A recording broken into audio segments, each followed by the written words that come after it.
আসসালামু আলাইকুম রহমতুল্লাহ। আমরা শাহজালাল আন্তর্জাতিক বিমানবন্দর থেকে শ্রীলঙ্কা হয়ে মালদ্বীপ যাচ্ছি। মালদ্বীপ একটি ছোট মুসলিম দ্বীপরাষ্ট্র, পর্যটক নির্ভর একটি দেশ। এই পর্যটকদের মাধ্যমেই তাদের শক্তিশালী অর্থনীতি গড়ে উঠেছে। পর্যটকদের আকৃষ্ট করার জন্য অনেক সুন্দর ব্যবস্থা করেছে, সুন্দরভাবে মালদ্বীপটাকে তারা সাজিয়েছে। ইমিগ্রেশন পার হয়েই নীল দরিয়া দেখে আমাদের মাথা ঘুরে গেল, এত সুন্দর কিভাবে হয়। এটি ছিল আমাদের হোটেল রুম। মোটামুটি সুন্দর, খুব গর্জিয়াস না হলেও চলে। হোটেলটি সি ভিউ ছিল। এটি হনুমালে আইল্যান্ড।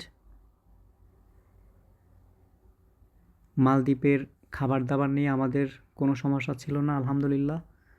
মুসলিম প্রধান দেশ হওয়ায় খাবার দাবার সম্পূর্ণ হালাল ছিল। আমাদের সকালে ব্রেকফাস্ট ছিল ইনক্লুডেড হোটেলের সাথে। দুপুরে আমরা বাংলাদেশি রেস্টুরেন্টে গিয়ে খেতাম। বাংলা খাবার পছন্দ করি বিধায় বাংলাদেশি হোটেলে খেতে পছন্দ করি। মুসলিম দেশ ডিনার করতাম আমরা, খাবার অ্যাভেলেবেল ছিল মালদ্বীপের স্থানীয় রেস্টুরেন্টে বিদেশি খাবার ট্রাই করার জন্য।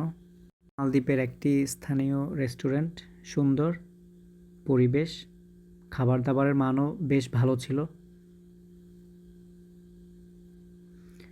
আমরা হনুমালে আইল্যান্ড থেকে হিমাফুসি আইল্যান্ডে যাচ্ছি। স্পিডবোটে করে আমাদেরকে নিয়ে যাচ্ছে।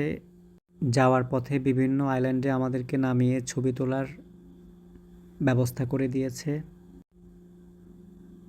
এই দৃশ্যগুলো খুবই অসাধারণ ছিল। আমরা স্কিউবা ডাইভিং করার জন্য যাচ্ছি। আগে কখনো সি ডাইভিং করিনি, তাই একটু ভয় লাগছে প্রথমে।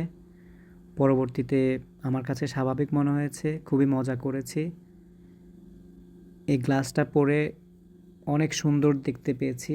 সমুদ্রের নিচের সব কিছু হাত দিয়ে মাছ ধরেছি। আমি প্রায় 1 ঘন্টার মতো ছিলাম, কিন্তু শেষের দিকে পানি থেকে ওঠার পরে কেন জানি না আমি একটু অসুস্থ হয়ে পড়ি। প্রচুর গরম ছিল, আর খাবার খাওয়ার পরে আমি সমুদ্রে সাঁতার কেটেছিলাম, তাই হয়তো শরীর নিতে পারিনি। চাইতে গুরুত্বপূর্ণ কথা হচ্ছে মালদ্বীপ একটি নিরাপদ জায়গা ভ্রমণের জন্য। আমরা রাতের বেলায় 1টা-2টা পর্যন্ত সমুদ্রের পাশে বসেছিলাম, শুয়েছিলাম, ঘোরাঘুরি করেছি, কখনো অনিরাপদ মনে হয়নি।